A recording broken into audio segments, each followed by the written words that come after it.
നമസ്കാരം. ആനന്ദ് ഇന്റർനാഷണൽ ന്യൂസിലേക്ക് സ്വാഗതം. പ്രധാന വാർത്തകൾ. ബ്രിട്ടീഷ് പ്രധാനമന്ത്രി കെയർ സ്റ്റാർമർക്ക് ആശ്വാസം. മാൻഡേഴ്സൺ വിഷയത്തിൽ പ്രധാനമന്ത്രി പാർലമെന്റിനെ തെറ്റിദ്ധരിപ്പിച്ചു എന്നതിനെ കുറിച്ച് പാർലമെന്ററി അന്വേഷണം ആവശ്യപ്പെട്ടുകൊണ്ടുള്ള പ്രമേയം ജനപ്രതിനിധി സഭ തള്ളി. പാർലമെന്ററി അന്വേഷണം എന്ന ആവശ്യം സഭ നിരാകരിച്ചത് 223-നെതിരെ 335 വോട്ടുകൾക്ക്. സ്പീക്കർ ഉൾപ്പെടെ 92 പേർ വോട്ടിംഗിൽ നിന്നും വിട്ടുനിന്നു. കൺസർവേറ്റീവ് പാർട്ടി കൊണ്ടുവന്ന പ്രമേയം പൊളിറ്റിക്കൽ സ്റ്റണ്ടെന്ന് മന്ത്രിമാർ. ടോറികൾ അന്വേഷണം ആവശ്യപ്പെട്ടത് പ്രധാനമന്ത്രി പാർലമെന്റിനെ തെറ്റിദ്ധരിപ്പിച്ചുവോ എന്നറിയാൻ. വെയിൽസിലെ ശക്തി കേന്ദ്രങ്ങളിൽ ലേബർ പാർട്ടിക്ക് അടിപതറുന്നു. വെൽഷ് പാർലമെന്റിലെ ഏറ്റവും വലിയ ഒറ്റകക്ഷിയാകാൻ റിഫോം യുകെയും പ്രാദേശിക പാർട്ടിയായ പ്ലേഡ് കംബ്രയും മത്സരിക്കുന്ന സാഹചര്യത്തിൽ ലേബർ പാർട്ടിക്ക് അടിതെറ്റുന്നു. അഭിപ്രായ സർവേകൾ നൽകുന്ന സൂചനകൾ കഴിഞ്ഞ 27 വർഷക്കാലമായി വെൽഷ് സർക്കാരിൽ ലേബർ പാർട്ടി പുലർത്തിയിരുന്ന സ്വാധീനത്തിന് ഇതോടെ അന്ത്യം കുറിക്കും. വെൽഷ് പാർലമെന്റ് തിരഞ്ഞെടുപ്പിൽ ലേബർ പാർട്ടിയുടെ ഷെയർ പകുതിയായി കുറയും. പാർട്ടി സീറ്റ് നിലയിൽ 3-ാം സ്ഥാനത്തേക്ക് പിന്തള്ളപ്പെടും. തദ്ദേശ തെരഞ്ഞെടുപ്പിന് മുന്നോടിയായി ബ്രിട്ടനിലെ വാടക നിരക്കുകൾ മരവിപ്പിച്ച് ജീവിത ചെലവ് പ്രതിസന്ധിയിൽ ആശ്വാസം നൽകാൻ ലേബർ സർക്കാർ എന്ന് അഭ്യൂഹം. പ്രൈവറ്റ് സെക്ടർ വാടക മരവിപ്പിച്ച് നിർത്തുന്ന കാര്യത്തെക്കുറിച്ച് ആലോചിച്ചിട്ടില്ല എന്ന നിലപാടിൽ ഡൗണിംഗ് സ്ട്രീറ്റ്.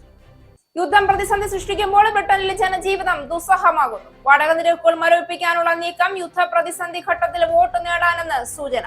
മരവിപ്പിക്കൽ പദ്ധതി നടപ്പിലാക്കാൻ ഉദ്ദേശിക്കുന്നില്ലെന്നും 1 വർഷത്തെ റെന്റ് ഫ്രീസ് നടപ്പിലാക്കാനുള്ള നിലപാടിൽ ഉറച്ച് റേച്ചൽ റീവ്സ്. ഇറാനെ ആയുധം കൊണ്ട് തോൽപ്പിക്കാനാകാതെ വന്നതോടെ സാമ്പത്തികമായി ഞെരുക്കി അമേരിക്ക. ഇറാനെതിരായ ഉപരോധം ലംഘിക്കാൻ സഹായിച്ച 35 വ്യക്തികൾക്കും സ്ഥാപനങ്ങൾക്കുമെതിരെ പുതിയ ഉപരോധങ്ങൾ ഏർപ്പെടുത്തി അമേരിക്ക. US ട്രഷറി വകുപ്പിന്റെ നടപടി ഇറാന്റെ ഷാഡോ ബാങ്കിംഗ് ശൃംഖല തകർക്കാൻ ലക്ഷ്യമിട്ട്. നടപടി ഭീകരവാദ പ്രവർത്തനങ്ങൾക്കും ഉപരോധങ്ങൾ മറികടക്കാനുമായി കോടിക്കണക്കിന് ഡോളർ കൈമാറാൻ ഈ ശൃംഖല ഇറാനെ സഹായിച്ചുവെന്ന കണ്ടെത്തലിന്റെ അടിസ്ഥാനത്തിൽ ഹോർമൂസ് കടലിടുക്കിലൂടെയുള്ള യാത്രയ്ക്കായി ഇറാൻ സർക്കാരിനെയോ IRGCക്കോ ടോൾ നൽകുന്ന കമ്പനികൾക്കെതിരെയും കർശന നടപടി.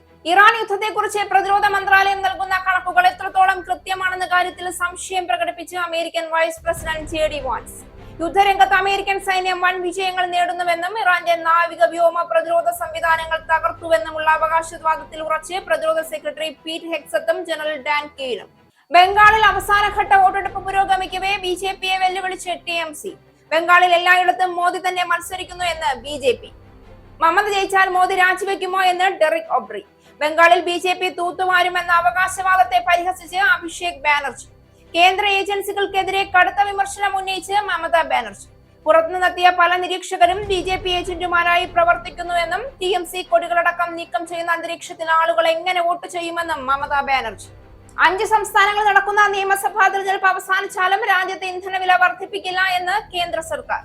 വാഗ്ദാനം അറിയിച്ച് സർക്കാർ രംഗത്തെത്തിയത് പശ്ചിമ ബംഗാളിലെ അവസാനഘട്ട തിരഞ്ഞെടുപ്പ് അവസാനിക്കുന്ന സാഹചര്യത്തിൽ. ഇന്ധനവില വർദ്ധിപ്പിക്കില്ല എന്നറിയിച്ചത് പെട്രോളിയം പ്രകൃതിവാതക joint secretary Sujatha Sharma. Petroleum ഉൽപ്പന്നങ്ങളുടെ ലഭ്യത ഉറപ്പാക്കാൻ എല്ലാ റീറ്റെയിൽ ഔട്ട്ലെറ്റുകളും നിരീക്ഷിക്കുന്നുണ്ടെന്നും മുൻഗണനയ്ക്കനുസരിച്ച് സ്റ്റോക്ക് എത്തിക്കുമെന്നും സുജാത ശർമ്മ. കൊടും ചൂടിനിടെ ജലത്തിന് ഇരുട്ടടിയായി ലോഡ് ഷെഡിംഗ്. അരമണിക്കൂർ വൈദ്യുതി നിയന്ത്രണം ഏർപ്പെടുത്തിയത് വൈകിട്ട് 6 മണി മുതൽ രാത്രി 12 മണി വരെ. ഇപ്പോഴുള്ളത് ലോഡ് ഷെഡിംഗ് അല്ല എന്നും ഉപയോഗം കൂടുമ്പോൾ ട്രിപ്പ് ആവുന്നതാണെന്നും ആവർത്തിച്ച് വൈദ്യുത മന്ത്രി K കൃഷ്ണൻകുട്ടി. പുറത്തുനിന്ന് വൈദ്യുതി വാങ്ങുന്നതിൽ റെഗുലേറ്ററി കമ്മീഷൻ കാലതാമസം ഉണ്ടാക്കിയെന്ന് മന്ത്രിയുടെ ആരോപണം. കഴിഞ്ഞ 3 വർഷത്തെ ഏറ്റവും ഉയർന്ന അളവിലുള്ള വെള്ളം ഡാമുകളിലേക്ക് എത്തിയിട്ടും ഗുരുതര പ്രതിസന്ധി ഉണ്ടാകാൻ കാരണം ആസൂത്രണമില്ലാതെയുള്ള വൈദ്യുതി ഉൽപാദനം. ഡാം മാനേജ്മെന്റിൽ KCBക്ക് ഉണ്ടായത് ഗുരുതര പിഴവ്. വാർത്തകൾ വിശദമായി. മാൻഡേഴ്സൺ വിഷയത്തിൽ പ്രധാനമന്ത്രി പാർലമെന്റിനെ തെറ്റിദ്ധരിപ്പിച്ചുവോ എന്നതിനെ കുറിച്ച് പാർലമെന്ററി അന്വേഷണം ആവശ്യപ്പെട്ടുകൊണ്ടുള്ള പ്രമേയം ജനപ്രതിനിധി സഭ തള്ളി. 223-നെതിരെ 335 വോട്ടുകൾക്കാണ് പാർലമെന്ററി അന്വേഷണം എന്ന ആവശ്യം സഭ നിരാകരിച്ചത്. സ്പീക്കർ ഉൾപ്പെടെ 92 പേർ വോട്ടിംഗിൽ നിന്ന് വിട്ടുനിന്നു. ഇതോടെ നിരവധി സമ്മർദ്ദങ്ങളിൽപ്പെട്ടുകൊള്ളുന്ന ബ്രിട്ടീഷ് പ്രധാനമന്ത്രിക്ക് ചെറിയൊരു ആശ്വാസം കൈവന്നിരിക്കുകയാണ്. നിരവധി സമ്മർദ്ദങ്ങളിൽപ്പെട്ടുകൊള്ളുന്ന ബ്രിട്ടീഷ് പ്രധാനമന്ത്രി കെയർ സ്റ്റാർമർക്ക് ആശ്വാസം. മാൻഡേഴ്സൺ വിഷയത്തിൽ പ്രധാനമന്ത്രി പാർലമെന്റിനെ തെറ്റിദ്ധരിപ്പിച്ചുവോ എന്നതിനെ കുറിച്ച് പാർലമെന്ററി അന്വേഷണം ആവശ്യപ്പെട്ടുകൊണ്ടുള്ള പ്രമേയം ജനപ്രതിനിധി സഭ 223-നെതിരെ 335 വോട്ടുകൾക്ക് തള്ളി. തദ്ദേശ തെരഞ്ഞെടുപ്പിന് ഒരാഴ്ച മാത്രം ബാക്കി നിൽക്കെ കൺസർവേറ്റീവ് പാർട്ടി കൊണ്ടുവന്ന പ്രമേയം ഒരു പൊളിറ്റിക്കൽ സ്റ്റണ്ട് ആണെന്നായിരുന്നു പാർലമെന്ററി മന്ത്രിമാർ ആരോപിച്ചത്. എന്നാൽ പാർലമെന്റിലെ വോട്ടിംഗിന് മുൻപായി നിരവധി നാടകങ്ങളായിരുന്നു ലേബർ പാർട്ടിയുടെ അകത്തളങ്ങളിൽ നടന്നത്. പാർലമെന്ററി അന്വേഷണം വേണമെന്ന ആവശ്യത്തിനെതിരെ വോട്ട് ചെയ്യണമെന്ന് പ്രധാനമന്ത്രി തന്റെ പാർട്ടിയിലെ MP മാരോട് ആവശ്യപ്പെട്ടപ്പോൾ നിരവധി പിമാരാണ് ഇതിനെ എതിർത്തത്. പ്രധാനമന്ത്രിയുടെ നടപടി കേവലം ഭീരുത്വമാണ് എന്നവർ ആരോപിച്ചു. പീറ്റർ മാൻഡേഴ്സിനെ അമേരിക്കൻ അംബാസിഡറായി നിയമിച്ചതുമായി ബന്ധപ്പെട്ട വിഷയത്തിൽ പ്രധാനമന്ത്രി പാർലമെന്റിനെ തെറ്റിദ്ധരിപ്പിച്ചുവോ എന്നറിയുന്നതിനായിരുന്നു ടോഡുകൾ അന്വേഷണം ആവശ്യപ്പെട്ടത്. പാർട്ടി നൽകിയ 3 വരി വിപ്പിനെതിരെ നിരവധി ലേബർ എംപിമാർ രംഗത്തു വന്നു. ബാലപീഡകരെ സംരക്ഷിക്കുന്ന പാർട്ടി എന്ന പ്രതിച്ഛായയാണ് ഇപ്പോൾ ലേബർ പാർട്ടിക്കുള്ളതെന്ന് അവർ ആരോപിച്ചു. എന്നാൽ ചർച്ചകളിൽ സ്റ്റാർമർ നേരിട്ട് പങ്കെടുത്തില്ല. പകരം രോഷാകുലരായ എംപിമാരെ സ്വാന്തനിപ്പിക്കുന്നതിനായി അദ്ദേഹം തന്റെ ചീഫ് സെക്രട്ടറി ഡാരിൻ ജോൺസിനെ അയക്കുകയായിരുന്നു. പിന്നീട് പാർലമെന്റിൽ പ്രമേയം ചർച്ചയ്ക്ക് വന്നപ്പോൾ പ്രതിപക്ഷ നേതാവ് കെമി മേറ്റ്നോക്കും പ്രധാനമന്ത്രി അന്വേഷണത്തെ ഭയക്കുന്നത് എന്തിനെന്നുള്ള ചോദ്യം ഉയർത്തി. പ്രധാനമന്ത്രി ഒരു ഭീരുവാണെന്ന് ലിബറൽ ഡെമോക്രാറ്റിക് നേതാവ് എഡ് ഡേവിയും കുറ്റപ്പെടുത്തി. പണ്ട് പ്രതിപക്ഷത്തായിരുന്ന സമയത്ത് അന്നത്തെ പ്രധാനമന്ത്രി ബോറിസ് ജോൺസനെ പാർട്ടി ഗേറ്റ് വിവാദത്തിൽ പുറത്താക്കാൻ കീർ സ്റ്റാർമർ ഉപയോഗിച്ച ജനപ്രതിനിധി സഭയുടെ പ്രിവിലേജ് കമ്മിറ്റി അന്വേഷണം എന്ന ആയുധത്തെ ഇപ്പോൾ എതിർക്കുന്നത് തികഞ്ഞ കാപട്യമാണെന്ന വാദവും പാർലമെന്റിൽ ഉയർന്നു. അതേസമയം സ്റ്റാർമറുടെ സമീപനം ഒരിക്കൽ കൂടി ജനവികാരത്തിനെതിരായ തീരുമാനത്തിൽ പാർട്ടിയെ എത്തിച്ചിരിക്കുകയാണെന്ന് ലേബർ എംപിയായ എമ്മ ലൂവൽ ചൂണ്ടിക്കാട്ടി. എന്തോ ഒളിക്കാനുണ്ട് എന്നൊരു തോന്നൽ പൊതുജനങ്ങൾക്കിടയിൽ പരക്കാൻ ഇത് കാരണമായി എന്ന് പറഞ്ഞ സോർച്ച ഇറ്റ്വേഡ് എംപി സത്യം മറച്ചുപിടിക്കാൻ കൂട്ടുനിന്നവരെ ജനങ്ങൾ പുറന്തള്ളുമെന്ന മുന്നറിയിപ്പും നൽകി. വരാനിരിക്കുന്ന വെൽഷ് പാർലമെന്റ് തിരഞ്ഞെടുപ്പിൽ ലേബർ പാർട്ടിക്ക് അവരുടെ ഒരു ശക്തി കേന്ദ്രത്തിൽ അടിപതറുമെന്ന് രാഷ്ട്രീയ നിരീക്ഷകർ വിലയിരുത്തുന്നു.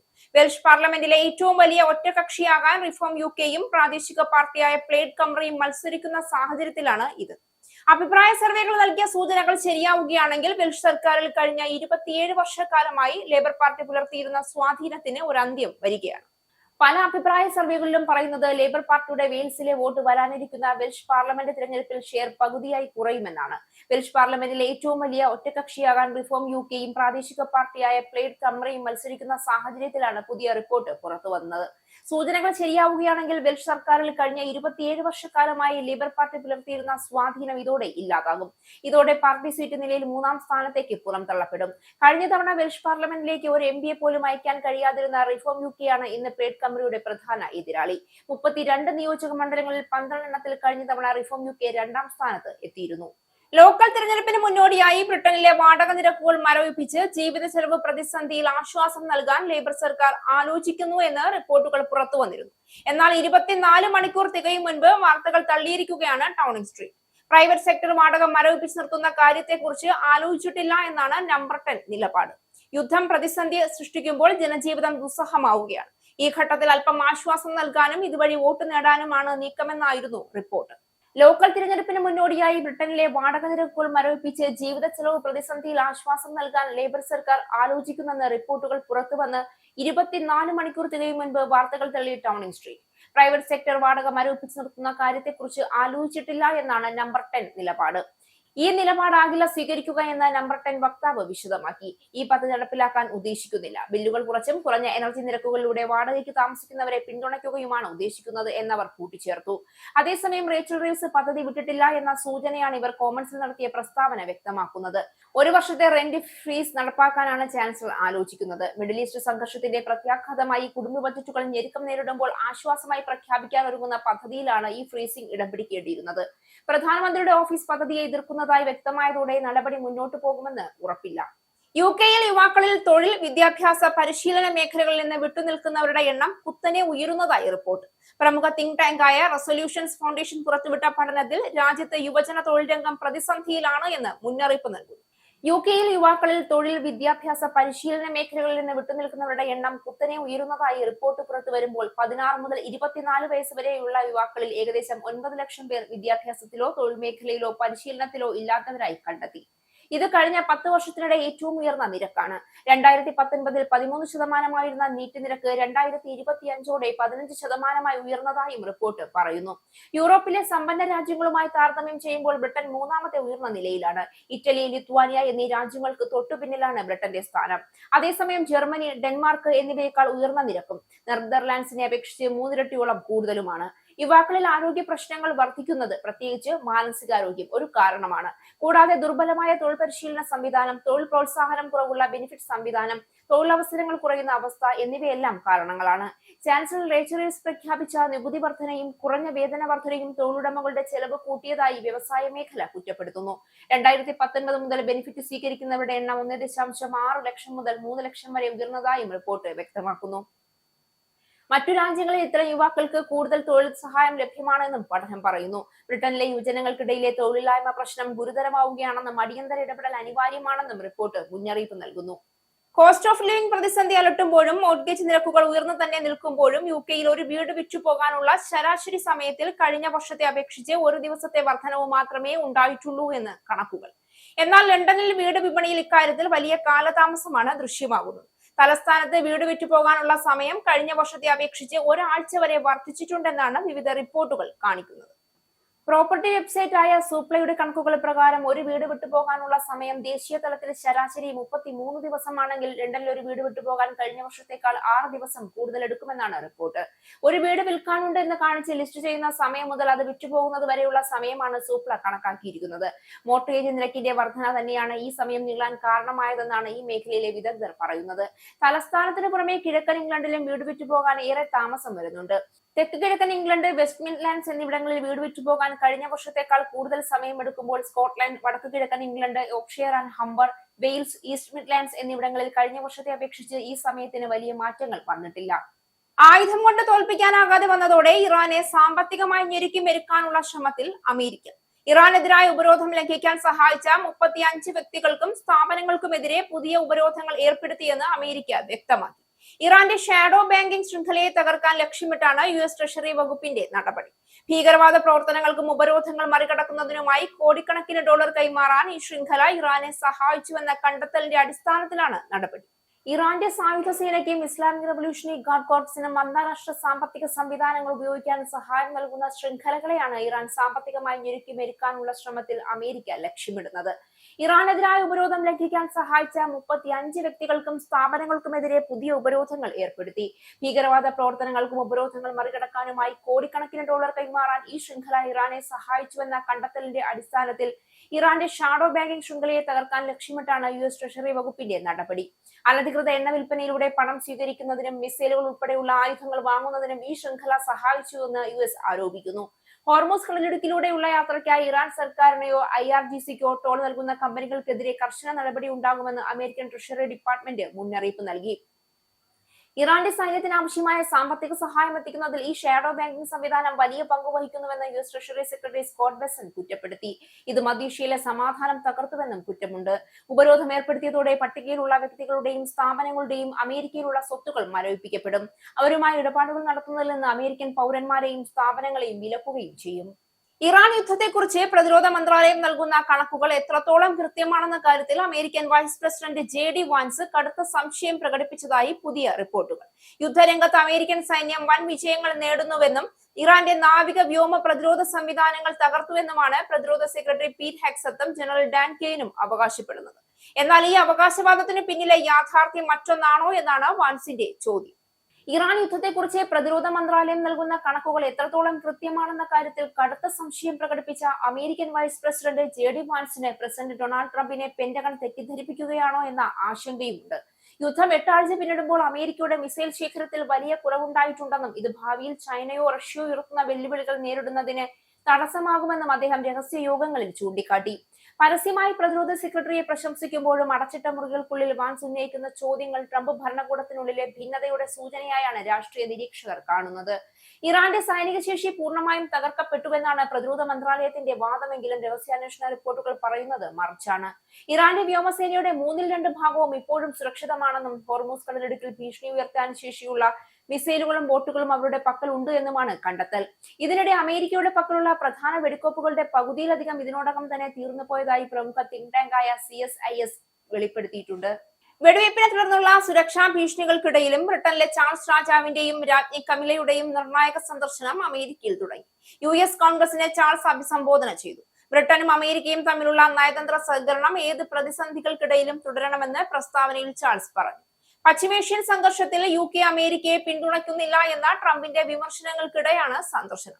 ബ്രിട്ടീഷ് വിമാനങ്ങളെ കളിപ്പാട്ടം എന്ന് വിളിച്ച ട്രംപിന്റെ പ്രസ്താവനയ്ക്കും ചാൾസ് രാജകുമാരൻ പരോക്ഷ മറുപടി നൽകി. വെടിവയ്പ്പിനെ തുടർന്നുള്ള സുരക്ഷാ ഭീഷണികൾക്കിടയിലും അമേരിക്കയിൽ ബ്രിട്ടനിലെ ചാൾസ് രാജാവിന്റെയും രാജ്ഞി കമിലയുടെയും നിർണായക സന്ദർശനം. US കോൺഗ്രസിനെ അഭിസംബോധന ചെയ്ത ചാൾസ് രാജാവ് ബ്രിട്ടനും അമേരിക്കയും തമ്മിലുള്ള നയതന്ത്ര സഹകരണം ഏത് പ്രതിസന്ധികൾക്കിടയിലും തുടരണമെന്ന് പ്രസ്താവനയിൽ വ്യക്തമാക്കി. യുകെയുടെ സൈന്യം സുശക്തമെന്ന് ചാൾസ് പറയുന്നു. ബ്രിട്ടനും അമേരിക്കയും തമ്മിലുള്ള നയതന്ത്ര സഹകരണം ഏത് പ്രതിസന്ധികൾക്കിടയിലും തുടരേണ്ടതുണ്ട് എന്ന് US കോൺഗ്രസ് അഭിസംബോധനയിൽ ചാൾസ് രാജാവ് വ്യക്തമാക്കി. കൈയടിച്ചാണ് US കോൺഗ്രസ് പ്രസംഗത്തെ വരവേറ്റത്. മെലാനിയയും ഒരുക്കിയ വിരുന്നിലും ചാൾസും കാമിലയും പങ്കെടുത്തു. അമേരിക്കയും ബ്രിട്ടനും തമ്മിലുള്ള ബന്ധം ദൃഢമായ ഒന്നാണെന്നും അതിന്റെ വേരുകൾ ആഴങ്ങളിലേക്ക് ഇറങ്ങിയിട്ടുണ്ടെന്നും അമേരിക്കൻ പ്രസിഡന്റ് ഡൊണാൾഡ് ട്രംപ് പറഞ്ഞു. അമേരിക്കൻ സന്ദർശനത്തിലെത്തിയ ബ്രിട്ടീഷ് രാജാവ് ചാൾസിനെയും കാമില രാജ്ഞിയെയും സ്വാഗതം ചെയ്തുകൊണ്ടുള്ള സൈനിക ചടങ്ങുകൾക്കിടയിലാണ് അമേരിക്കൻ പ്രസിഡന്റ് ഇക്കാര്യം പറഞ്ഞത്. വൈറ്റ് ഹൌസിൽ വെച്ചായിരുന്നു ഈ ചടങ്ങ് നടന്നത്. ഇരു രാജ്യങ്ങളും തമ്മിലുള്ള ബന്ധത്തെക്കുറിച്ച് വളരെ ഊഷ്മളമായിരുന്നു അമേരിക്കൻ പ്രസിഡന്റ് സംസാരിച്ചത്. ചാൾസ് രാജാവിന്റെ അമേരിക്കൻ സന്ദർശനത്തിന്റെ രണ്ടാം ദിവസം വൈറ്റ് ഹൌസിലെ സൗത്ത് ലോണിൽ വെച്ച് നടന്ന ചടങ്ങിൽ സംസാരിക്കവേ 2.5 നൂറ്റാണ്ടുകൾക്ക് മുൻപ് സ്വാതന്ത്ര്യം ലഭിച്ചതിനു ശേഷം അമേരിക്കയ്ക്ക് ബ്രിട്ടനെ പോലെ അടുത്തൊരു സുഹൃത്ത് ഉണ്ടായിട്ടില്ല എന്നും ട്രംപ് പറഞ്ഞു. മധ്യേഷ്യയിലെ സംഘർഷത്തിന്റെ പശ്ചാത്തലത്തിൽ ഇരു രാജ്യങ്ങളും തമ്മിലുള്ള ബന്ധം വഷളായിക്കൊണ്ടിരിക്കുന്ന സാഹചര്യത്തിലാണ് ഈ വാക്കുകൾ എന്നത് അതിന്റെ പ്രസക്തി വർദ്ധിപ്പിക്കുന്നു. ഓവൽ ഹൌസിൽ വെച്ച് ചാൾസ് രാജാവുമായി നടത്തിയ വ്യക്തിഗത കൂടിക്കാഴ്ചയും അത്യന്തം ഊഷ്മളമായിരുന്നു എന്നും ട്രംപ് പറഞ്ഞു. ഇനി പൗണ്ട്, യൂറോ, ഡോളർ, രൂപ ഇന്നത്തെ വിനിമയ നിരക്ക്. ഒരു പൗണ്ട് 127.92 ഇന്ത്യൻ രൂപ. ഒരു പൗണ്ട് 1.15 യൂറോ. ഒരു US ഡോളർ 94.78 ഇന്ത്യൻ രൂപ. ഒരു യൂറോ 110.87 ഇന്ത്യൻ രൂപ. ഒരു പൗണ്ട് 1.35 US ഡോളർ. ഒരു കനേഡിയൻ ഡോളർ 69.22 ഇന്ത്യൻ രൂപ. ഇനി ഒരു ഇടവേളയ്ക്ക് ശേഷം നാഷണൽ ന്യൂസ്.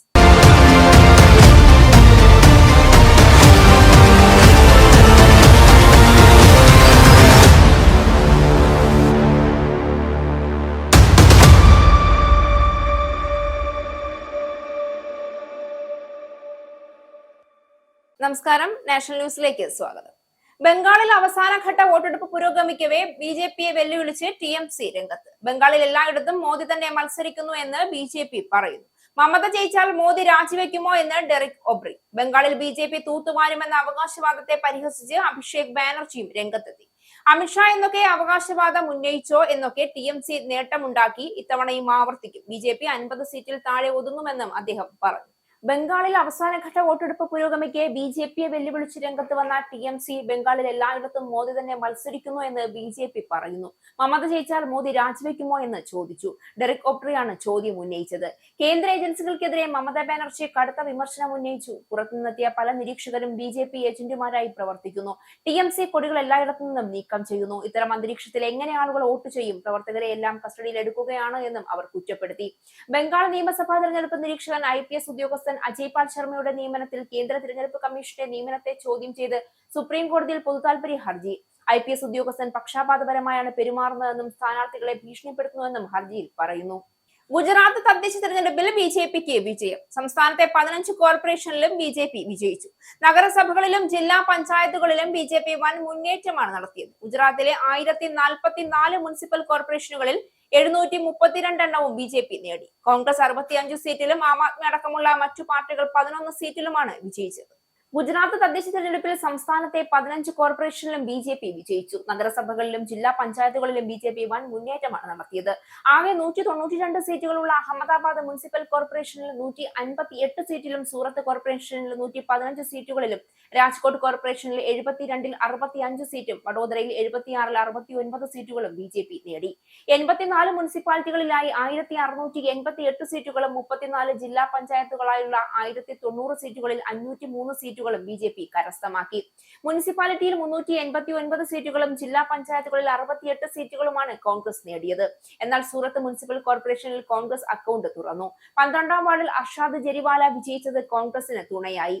അതേസമയം ഗുജറാത്തിലെ വിജയത്തിൽ സന്തോഷം പങ്കുവച്ച് പ്രധാനമന്ത്രി നരേന്ദ്രമോദി രംഗത്തെത്തി.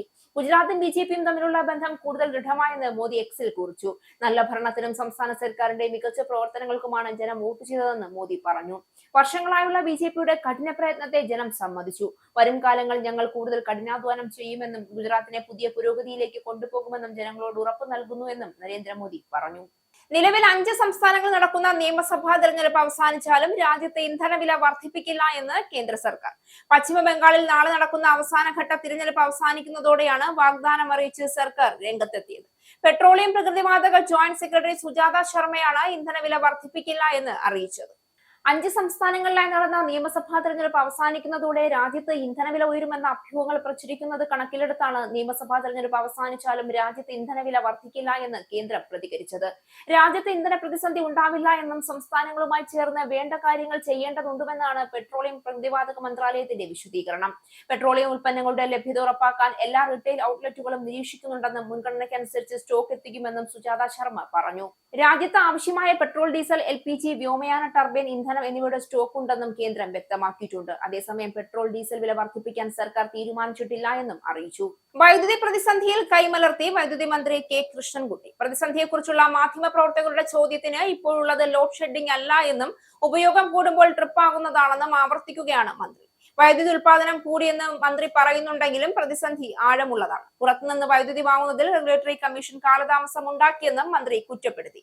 കമ്മീഷൻ നടപടി വൈകിയപ്പോൾ ബോർഡ് ഇടപെട്ടുമെന്നും അദ്ദേഹം കൂട്ടിച്ചേർത്തു. കൊടും ചൂടിനിടെ ജനത്തിന് ഇരുട്ടടിയാവുകയാണ് ലോഡ് ഷെഡിംഗ്. അതിനിടയിലാണ് പ്രതിസന്ധിയെക്കുറിച്ചുള്ള മാധ്യമപ്രവർത്തകരുടെ ചോദ്യത്തിന് ഇപ്പോഴുള്ളത് ലോഡ് ഷെഡിംഗ് അല്ല എന്നും ഉപയോഗം കൂടുമ്പോൾ ട്രിപ്പാകുന്നതാണെന്നും മന്ത്രി ആവർത്തിക്കുന്നത്. വൈകിട്ട് 6 മണി മുതൽ രാത്രി 12 മണി വരെ അരമണിക്കൂറാണ് വൈദ്യുതി നിയന്ത്രണം. കഴിഞ്ഞ 3 വർഷത്തെ ഏറ്റവും ഉയർന്ന അളവിലുള്ള വെള്ളം ഡാമുകളിലേക്ക് എത്തിയിട്ടും ഗുരുതര പ്രതിസന്ധി ഉണ്ടാകാൻ കാരണം ആസൂത്രണമില്ലാതെയുള്ള വൈദ്യുതി ഉൽപാദനമാണ് എന്നത് വ്യക്തമാവുകയാണ്. ഡാം മാനേജ്മെന്റിൽ KCBക്ക് ഉണ്ടായത് ഗുരുതര പിഴവാണ്. കഴിഞ്ഞ 3 വർഷവും ഉയർന്ന തോതിൽ വെള്ളം എത്തിയെങ്കിലും അത് ഫലപ്രദമായി ഉപയോഗിക്കാൻ KCBക്ക് ആയില്ല. സംസ്ഥാനത്തെ വൈദ്യുതി പ്രതിസന്ധിയുടെ പശ്ചാത്തലത്തിൽ വൈദ്യുതി റെഗുലേറ്ററി കമ്മീഷൻ അംഗങ്ങളുമായി മന്ത്രി കൃഷ്ണൻകുട്ടി കൂടിക്കാഴ്ച നടത്തി. KCBയും കമ്മീഷനും തമ്മിൽ തർക്കം നിലനിൽക്കുന്നതിനിടെയാണ് കൂടിക്കാഴ്ച നടന്നത്. 250 മെഗാവാട്ട് വാങ്ങാനുള്ള പെറ്റീഷനുമായി ബന്ധപ്പെട്ടാണ് KCBയും റെഗുലേറ്ററി കമ്മീഷനും തമ്മിൽ തർക്കമുണ്ടായത്. പുറത്തുനിന്ന് വൈദ്യുതി വാങ്ങുന്നതിന് വൈദ്യുതി റെഗുലേറ്ററി കമ്മീഷൻ കാലതാമസം ഉണ്ടാക്കിയെന്ന് കൂടിക്കാഴ്ചയ്ക്ക് ശേഷം മന്ത്രി കെ കൃഷ്ണൻകുട്ടി പറഞ്ഞു. KCB ഒരു അപേക്ഷ നൽകിയാൽ അതിൽ വേഗം തീരുമാനമെടുക്കാനുള്ള ഉത്തരവാദിത്തം റെഗുലേറ്ററി കമ്മീഷനുണ്ട്. എന്തുകൊണ്ട് വൈകിയെന്ന് കമ്മീഷനോട് ചോദിക്കണമെന്നും കൃഷ്ണൻകുട്ടി പറഞ്ഞു. നിയമസഭാ തെരഞ്ഞെടുപ്പിൽ UDFന് ഉജ്ജ്വല വിജയമുണ്ടാകുമെന്ന സർവേ റിപ്പോർട്ടുമായി ബേപ്പൂരിലെ UDF സ്ഥാനാർത്ഥിയും മുൻ MLAയുമായ PV അൻവർ. 89 സീറ്റുമായി UDF അധികാരത്തിലെത്തുമെന്നാണ് PV അൻവറിന്റെ സർവേ റിപ്പോർട്ട്. PV അൻവർ തന്റെ ഫേസ്ബുക്ക് പേജിൽ പങ്കുവച്ച പോഡ്കാസ്റ്റിലാണ് റിപ്പോർട്ട് അവതരിപ്പിച്ചത്. നിയമസഭാ തെരഞ്ഞെടുപ്പിൽ UDFന് ഉജ്ജ്വല വിജയമുണ്ടാകുമെന്ന സർവേ റിപ്പോർട്ടുമായി ഫേസ്ബുക്ക് പേജിൽ പങ്കുവച്ച പോഡ്കാസ്റ്റിലൂടെ രംഗത്തെത്തി ബേപ്പൂരിലെ UDF സ്ഥാനാർത്ഥി മുൻ MLAയുമായ PV അൻവർ. മലബാറിൽ 60-ൽ 40 സീറ്റും UDF നേടുമെന്നാണ് സർവേയിൽ കാണിക്കുന്നത്. മധ്യ കേരളത്തിൽ 32-ൽ 21 സീറ്റും തെക്കൻ കേരളത്തിൽ 48-ൽ 25 സീറ്റും UDF നേടുമെന്നാണ് സർവേ റിപ്പോർട്ടിൽ പറയുന്നത്. ബേപ്പൂരിൽ PV അൻവർ ജയിക്കുമെന്നും സർവേയിൽ പറയുന്നു. മലമ്പുഴയിൽ S സുരേഷ് ജയിക്കുമെന്നും മലപ്പുറത്തെയും വയനാട്ടിലെയും മുഴുവൻ സീറ്റുകളും UDF നേടുമെന്നും PV അൻവറിന്റെ സർവേയിൽ കാണിക്കുന്നു. പേരാമ്പ്രയിലും ബാലുശ്ശേരിയിലും ഏലത്തൂരിലും ശക്തമായ മത്സരം നടക്കുമെന്നാണ് റിപ്പോർട്ട്. മലബാറിൽ ആന്റി പിണറായി തരംഗം ആഞ്ഞു വീശുമെന്നും അൻവർ പറഞ്ഞു. ധർമ്മടക്കം ഭൂരിപക്ഷം 10,000-ലോ അതിൽ താഴെയോ വരാം. പിണറായി വിജയൻ പരാജയപ്പെട്ടാലും ഞെട്ടേണ്ട എന്ന് അൻവർ കൂട്ടിച്ചേർത്തു. അതേസമയം ഇന്ന് വിവിധ ഏജൻസികളുടെ എക്സിറ്റ് പോൾ ഫലങ്ങൾ പുറത്തുവരും. NDTV, India Today, Times Now, News X, Republic TV, News 18 തുടങ്ങിയ ദേശീയ മാധ്യമങ്ങളും Matrize, BMR, C voter, JVC, Polstrat, Jan Ki Baat, vote vibe തുടങ്ങിയ ഏജൻസികളുടെ എക്സിറ്റ് പോൾ ഫലങ്ങളാണ് ഇന്ന് പുറത്തുവരുന്നത്. മെയ് 4-ാം തീയതിയാണ് തിരഞ്ഞെടുപ്പ് ഫലം വരുന്നത്. മുഖ്യമന്ത്രിയുടെ സുരക്ഷാ ഉദ്യോഗസ്ഥനെ ഭീഷണിപ്പെടുത്തിയ കേസിൽ KSU നേതാക്കൾക്ക് പിന്തുണയുമായി K സുധാകരൻ. നിയമപരമായും കായികപരമായും പിന്തുണ നൽകുമെന്നാണ് K സുധാകരൻ അറിയിച്ചത്. ആവശ്യമായ സഹായങ്ങൾ തന്റെ ആളുകൾ നൽകുമെന്ന് K സുധാകരൻ പറഞ്ഞു. ധൈര്യമായി മുന്നോട്ട് പോകാനാണ് KSU നേതാക്കളോട് K സുധാകരൻ നിർദ്ദേശിച്ചത്. കേസിലെ പ്രതിയായ സോണി പനന്താനത്തെ സുധാകരൻ വീഡിയോ കോളിൽ വിളിച്ചാണ് പിന്തുണ അറിയിച്ചത്. മുഖ്യമന്ത്രിയുടെ സുരക്ഷാ ഉദ്യോഗസ്ഥനെ സമൂഹ മാധ്യമത്തിലൂടെ ഭീഷണിപ്പെടുത്തിയതിന് KSU നേതാക്കൾക്കെതിരെ കേസെടുത്തതിന് പിന്നാലെ KSU നേതാക്കൾക്ക് പിന്തുണയുമായി K സുധാകരൻ രംഗത്തെത്തി. നിയമപരമായും കായികപരമായും പിന്തുണ നൽകുമെന്നാണ്, ആവശ്യമായ സഹായങ്ങൾ തന്റെ ആളുകൾക്ക് നൽകുമെന്ന് അറിയിച്ചുകൊണ്ട് വീഡിയോ കോളിൽ വിളിച്ച് K സുധാകരൻ പറഞ്ഞത്. KSU സംസ്ഥാന വൈസ് പ്രസിഡന്റ് അരുൺ രാജേന്ദ്രൻ അടക്കമുള്ളവർക്കെതിരെയാണ് കേസ്. മുഖ്യമന്ത്രിയുടെ സുരക്ഷാ ഉദ്യോഗസ്ഥൻ സന്ദീപിന്റെ പരാതിയിൽ തിരുവനന്തപുരം സിറ്റി സൈബർ ക്രൈം പോലീസാണ് കേസെടുത്തത്. Arun Rajendran, Tom Kuriakose, Yasar KP, Sony Panantanam, Sarath Pillai, KSU Kanjiramkulam unit, Rahul Johnsy, youth Congress battle എന്നീ ഫേസ്ബുക്ക് ഐഡികൾക്കെതിരെയാണ് കേസെടുത്തത്. സന്ദീപിന്റെയും നവകേരള യാത്രക്കിടെ യൂത്ത് കോൺഗ്രസ് പ്രവർത്തകരെ മർദ്ദിക്കുന്നതിന്റെയും ദൃശ്യങ്ങൾ പങ്കുവച്ചായിരുന്നു അരുൺ രാജേന്ദ്രന്റെ ഫേസ്ബുക്ക് പോസ്റ്റ്. 22 ദിവസം കൂടെ കഴിഞ്ഞോട്ടെ, കണക്കുകൾ ഒരുപാടുണ്ട് തീർക്കാൻ എന്നായിരുന്നു ഭീഷണി.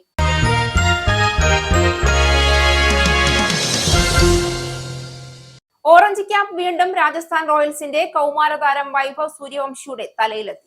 ഇന്നലെ പഞ്ചാബ് കിങ്സിനെതിരായ മത്സരത്തിൽ 16 പന്തിൽ 43 റൺസ് എടുത്ത വൈഭവ് 9 കളികളിൽ 400 റൺസുമായാണ് ഓറഞ്ച് ക്യാപ്പ് പോരാട്ടത്തിൽ ഒന്നാമനായത്.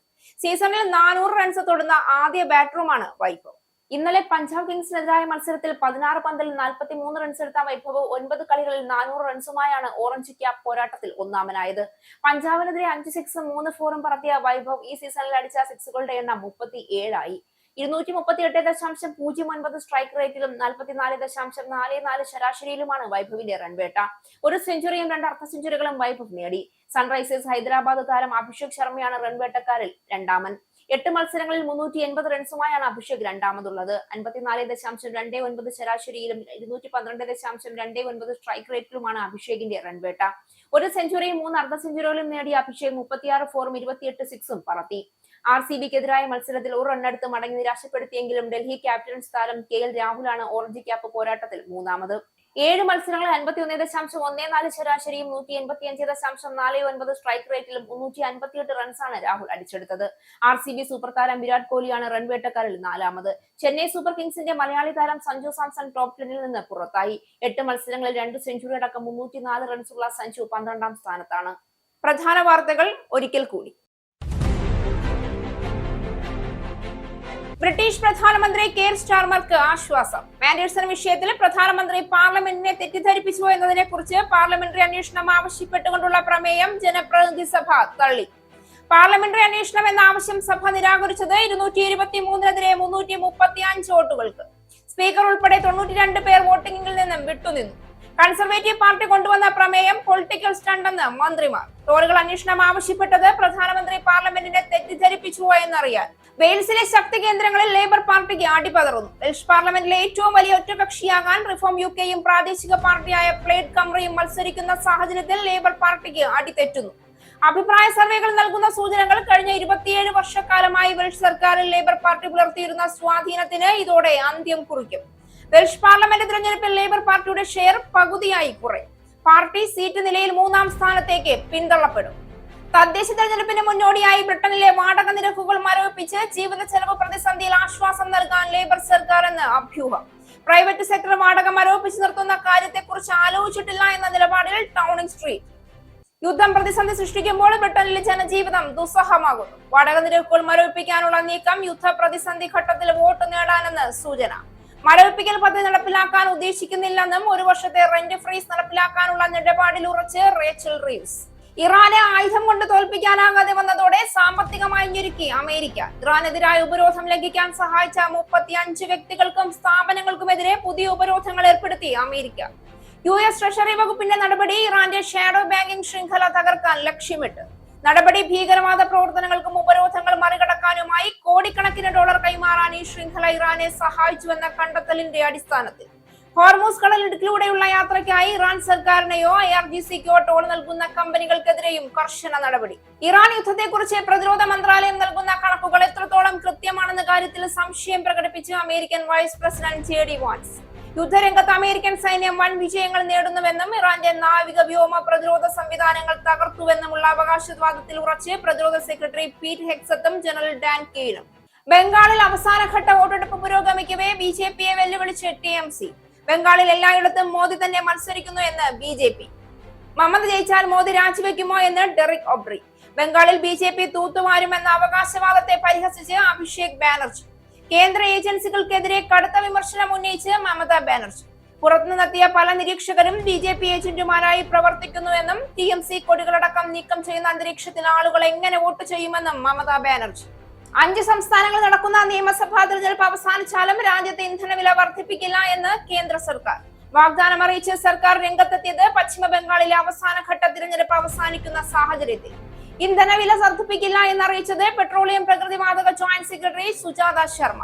പെട്രോളിയം ഉൽപ്പന്നങ്ങളുടെ ലഭ്യത ഉറപ്പാക്കാൻ എല്ലാ റീറ്റെയിൽ ഔട്ട്ലെറ്റുകളും നിരീക്ഷിക്കുന്നുണ്ടെന്നും മുൻഗണനയ്ക്കനുസരിച്ച് സ്റ്റോക്ക് എത്തിക്കുമെന്നും സുജാത ശർമ്മ. കൊടും ചൂടിനിടെ ജലത്തിന് ഇരുട്ടടിയായി ലോഡ് ഷെഡിംഗ്. അരമണിക്കൂർ വൈദ്യുതി നിയന്ത്രണം ഏർപ്പെടുത്തിയത് വൈകിട്ട് 6 മണി മുതൽ രാത്രി 12 മണി വരെ. ഇപ്പോഴുള്ളത് ലോഡ് ഷെഡിംഗ് അല്ല എന്നും ഉപയോഗം കൂടുമ്പോൾ ട്രിപ്പ് ആവുന്നതാണെന്നും ആവർത്തിച്ച് വൈദ്യുത മന്ത്രി K കൃഷ്ണൻകുട്ടി. പുറത്തുനിന്ന് വൈദ്യുതി വാങ്ങുന്നതിൽ റെഗുലേറ്ററി കമ്മീഷൻ കാലതാമസം ഉണ്ടാക്കിയെന്ന് മന്ത്രിയുടെ ആരോപണം.